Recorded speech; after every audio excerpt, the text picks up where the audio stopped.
Hey everyone, welcome back to the channel. If you're new here, I'm glad you stopped by, and if you're a regular, it's great to see you again. Today, we're diving into a really useful skill for anyone working with Figma, how to subtract shapes. By the end of this tutorial, you'll be confident in subtracting shapes to create more complex designs, speed up your workflow, and add a brand new tool to your creative toolkit. So let's get started. First up, let's lay down the foundation. We're going to start by grabbing the square shape tool, which you'll find nice and handy in the toolbar on the left. Go ahead and drag out a large square onto your canvas. I recommend making it pretty big, so we have plenty of room to see what's happening when we start subtracting. Place it inside a frame if you like to keep your work organized. It's sort of like giving your shapes a nice clean workspace. The frame keeps everything together and makes it easier to select and move things around later. Imagine the frame as your artboard. It's helpful especially when your design gets busy with lots of elements. Now let's bring in the other players. We're going to add 4 more squares. You can do this quickly by clicking the square tool 4 more times, or if you want to save a bit of effort, just duplicate your first square by using Command or Ctrl+D. Place these 4 squares somewhere inside your big square, spaced apart, overlapping, or wherever you feel inspired. You might be wondering why 4 little squares.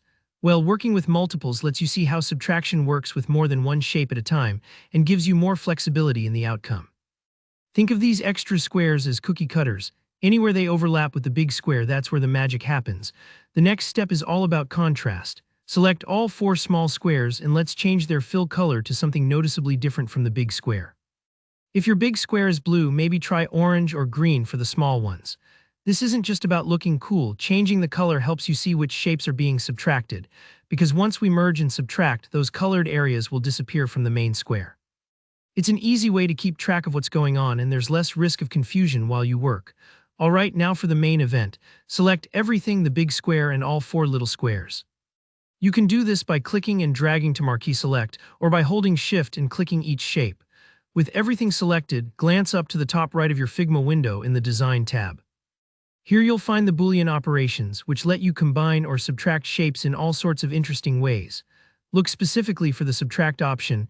It often looks like 2 overlapping squares with a little minus sign. Go ahead and click subtract. Take a moment to watch what happens. The small, colorful squares are cut out of the big square, leaving you with a shape that's now missing those areas.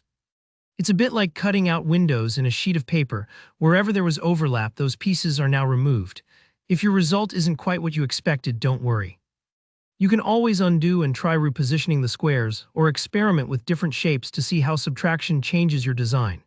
And that's it, you've now subtracted shapes in Figma. This technique is perfect for making icons, logos, or any custom shapes in your projects.